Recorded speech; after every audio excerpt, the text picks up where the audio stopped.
Kasi tinatanaw ako ng kapatid ko, ba't ang bilis mo? Ano ba kailangan ayun. mo shower? You just shower, shampoo. O sabi ni Ray, 2 minutes ka mag-shower pero 1 hour ka mag-moisturizer. Hindi nga ako nag-moisturizer. O hindi nga daw. Hindi na ako mag-lotion. That's why I like it here. Dito, nasa States ako, nakaka-dry holidays. ba? Sobrang na-dry dito mo, Oo. skin mo, tapos magpapalit ka. Iba talaga yung weather sa ibang bansa. Pag 4 seasons. Yun ang maganda sa atin, may natural na steam sa labas, di ba? O, tsaka hindi mo naman kasi kailangan na talaga ng I guess also, ano rin eh, depende sa kinlakihan mo eh, di ba? Marunong ka mag-alaga, as you're growing, as you're getting older, mas alam mo na yung mas mabilis na paraan at yung mga bagay na kailangan iwasan. And you know, it saves you money kung hindi mo na kailangan gamitin yung mga bagay na pampatagal lang.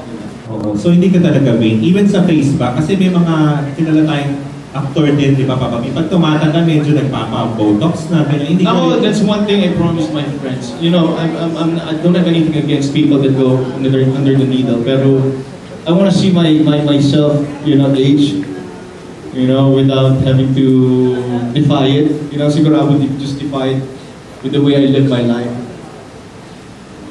Lalaki naman ako eh, diba hindi naman kailangan ng kontrahin yung i-counter yung pag-age. Siguro ang iniiwasan ko lang talaga, now I've become more conscious in applying sunblock because yung mga freckles, mga sunspots, gumagano na, it's too dark. Ang pangit na minsan, nagmumukha ko na, so 20 minutes under the sun, medyo nagda-darken na siya agad. So, I put on sunblock pag may sun exposure. Oh, so sunblock, hindi ka conscious sa mga crow's feet, ganyan, mga medyo wrinkles, although wala ka. I look up to Tito Eddie, mga ganyan, mga Robert Redford, Clint Eastwood, mga ganyan. Clint Eastwood. Oo, kasi maganda, it shows experience. Like ako, when na-injure ako before dito, na bike, nagkaroon ako ng kiloy.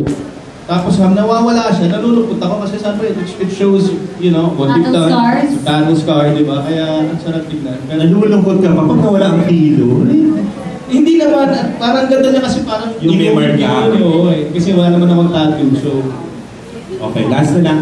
Mababi ka, kamusta yung birthday mo? Paano ka nag-celebrate? Tapos... dapat matutulog lang ako eh. And so my family prepared a surprise dinner for me with some close friends. Last night, it's stone's throw away from where I live, so nilakad ko lang. And everyone was there. Kaya okay siya, my son was there. I'm happy because he spent the last 3 days with me. When I arrived from the States, he made sure na wala siyang work. Siya mismo nagpa-block off kasi starting a movie na. Mas busy pa nga sa akin yung anak ko eh. So sabi ko, just let me know when you're free, ako mag-a-adjust sa schedule mo. Wow. Tapos may wish ka pa ba? Ano pa yung na-wish mo sa stage na to ng buhay mo? You know, sa ASAP last Sunday when I was asked for a wish, you know, for this year, ang wish ko talaga is, yung para sa anak ko naman, na hindi kasi madali yung pinusukan niya eh. Kala niya kasi nakikita niya ako, gano'n lang kadali yan, di ba? So I just, you know, wish ko lang, prayer ko lang na huwag niya makalimutan yung pinag-usapan namin, huwag niya makalimutan yung core niya. Di ba kasi once na makorap na yan, o once na maka-experience ng success, fame, money, adulation, baka pumunta sa utak yun. Yun lang talaga yung prayer ko na huwag niya kalimutan yung pinagsimulan niya. Para sa sarili mo, hindi ka na nag-wish na nagkaroon ka na ng... He turns 18 this year. He turns 18 this year. I still have 2 more years before I turn 40. So, I guess, it will come at the right time. Gusto ko sana this year, but I promised my son because lumaki sa States, hindi ko nabigyan ng oras. So, every chance that we get to spend time with each other, mas gusto ko lang itutok sa kanya para at least kung naman yung mga pagkukulang ko sa kanya during the last few years na hindi ko siya kasama, bago man lang siya mag-18, magawa ko ng paraan.